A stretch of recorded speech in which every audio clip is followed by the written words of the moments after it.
भारतीय संविधानानं आपल्याला काय दिलं तर भारतीय संविधानानं आपल्याला मूलभूत अधिकार दिले।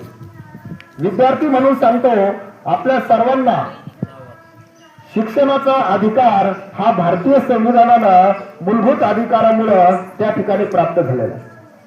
म्हणजे 6 ते 14 वर्ष वयोगटातला कुठलाही मुलगा याला शिक्षण देणं हे शासनाला आणि त्याच्या पालकांना हे त्या ठिकाणी सक्तीचं करण्यात आलेलं आहे। एखादा पालक जर म्हणत असेल माझा मुलगा आहे त्याचं वय 7 वर्षे आहे, त्याचं वर्ष 8 वर्षे, मला शाळेत नाही टाकायचं, तुम्हाला काय करायचं, तर त्या पालकाला त्या आई वडिलांवरती गुन्हा दाखल सारखा उन्नतीचा मार्ग आपल्याला देण्याचं प्रदान करण्याचं काम या ठिकाणी केलेलं आहे।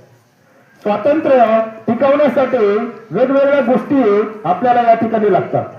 इंग्रजांच्या काळामध्ये काय केलं जायचं, कुणालाही विना परवाना अटक केली जायची आणि अटक केलं की त्याला जेलमध्ये टाकलं जायचं। भारतीय राज्यघटनेनं आपल्याला इतका अधिकार दिलेला आहे की आज कुणीही पोलीस जर तुम्हाला अटक करू शकत नाही आणि केलं तर त्या अटका का तुम्हाला अटक करताय त्याची परवानगी त्यांना काढावी लागते आणि ते संरक्षण म्हणजे तुम्हाला अटक केली तुमच्यावरती एखादा आज जर हजर केलं तर त्या ठिकाणी सगळ्यात अगोदर तुमचं मेडिकल केलं जातं, म्हणजे पोलिसांनी तुम्हाला काही त्रास दिला का, तुमचं शारीरिक मानसिक छळ केला का, आणि नंतर न्यायाधीशासमोर तुमची बाजू मांडण्याचा अधिकार या राज्यघटनेनं या मूलभूत अधिकाराला या ठिकाणी दिलेला आहे। आणि जर चुकीनं एखाद्या व्यक्तीला जर अटक झाले तर बघा आपला देश स्वातंत्र्य झाला त्यावेळेस पाकिस्तान पण